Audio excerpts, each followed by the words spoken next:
السلام عليكم ورحمة الله وبركاته. ايوه يا ابو الصحاب، مستعد؟ ايوه. النهارده النهائي واهم فيديو في السلسله.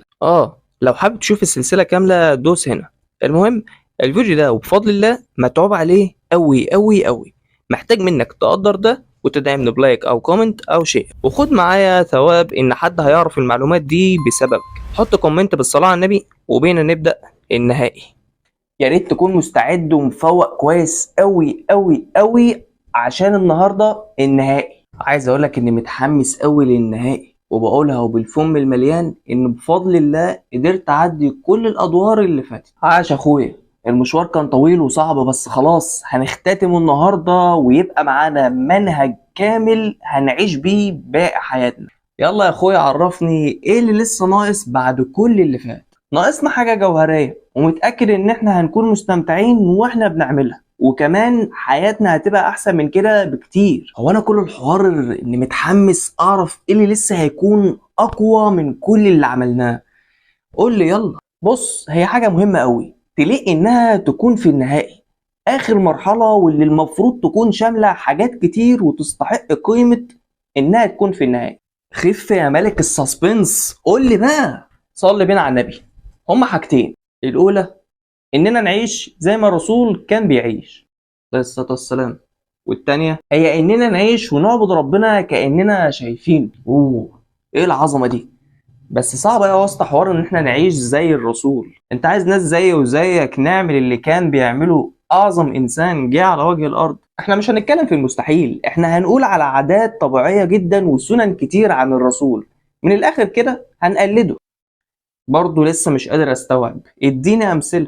بص يا سيدي، هنشوف الحاجات اللي كان بيعملها الرسول في يومه كانت ايه ونعمل زيه، وهنشوف الحاجات اللي وصى بيها كانت ايه وهنعملها. بكده احنا ماشيين على السنه. بسيطه اهي، تمام. استنى بقى كده، فهمني الاول ايه اصلا مفهوم السنه. السنه في الاصل هي كل ما اضيف للرسول صلى الله عليه وسلم من قول او فعل او تقرير او صفه خلقيه او خلقيه. هو ده معنى السنة، وهو الحوار كله في الطريقة اللي كان بيأدي بيها الرسول صلى الله عليه وسلم. وقال رسول الله صلى الله عليه وسلم: فعليكم بسنتي وسنة الخلفاء المهديين الراشدين، تمسكوا بها وعضوا عليها بالنواجذ.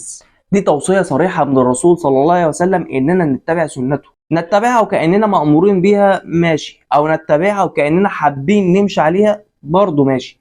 المهم اننا نتبعها حق الاتباع. طب توكلنا على الله.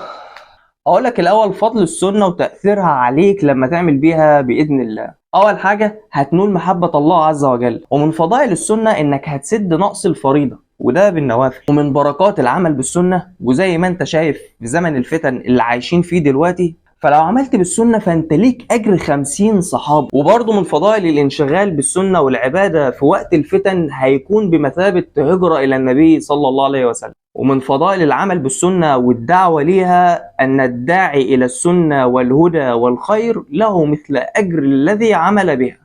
التمسك بالسنة والاعتصام بيها هتنجيك من أي بدع. التمسك بمنهج أهل السنة هيعصمك من التفرق والاختلاف المذموم. وبس دي شوية من أفضال العمل بالسنة. خلي في علمك إن هقولك اللي كان بيعمله النبي بالظبط خلال اليوم، وأنت خد بقى اللي تقدر عليه وطبقه في حياتك. على الله يا أخويا، قول أنت بس.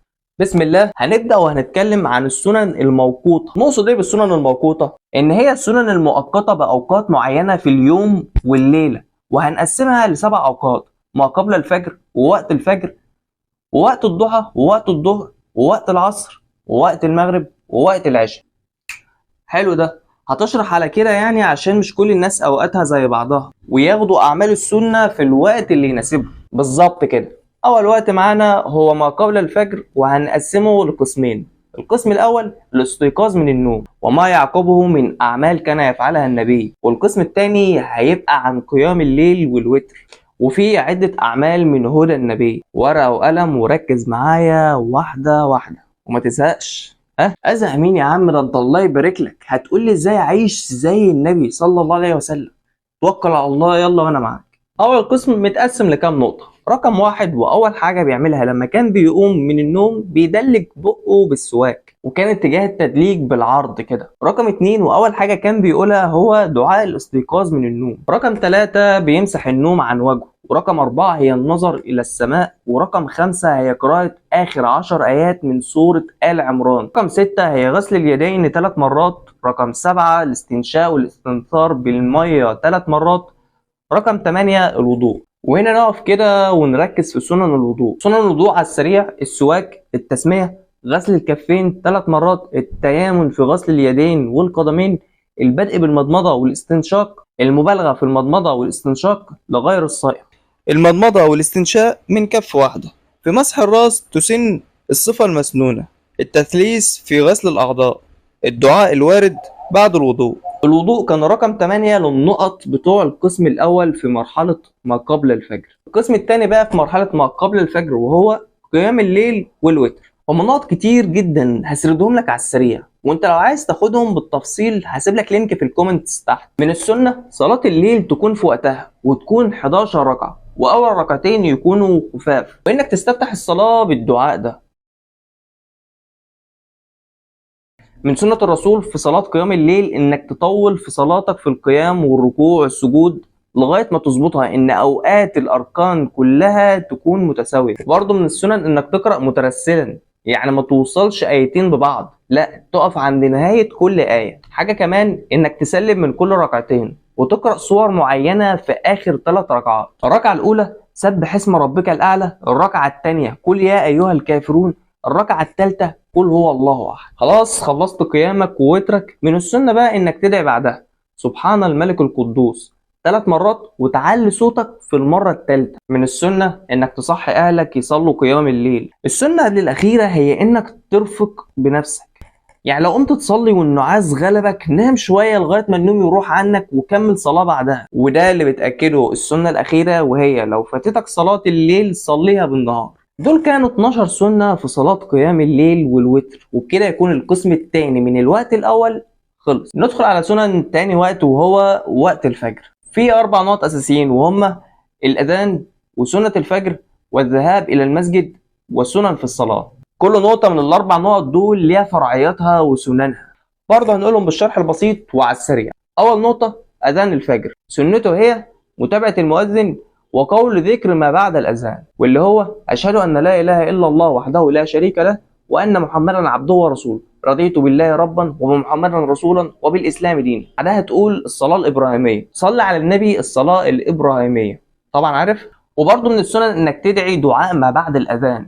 الدعاء هو اللهم رب هذه الدعوة التامة والصلاة القائمة آت محمدا الوسيلة والفضيلة وابعثه مقاما محمودا الذي وعدته.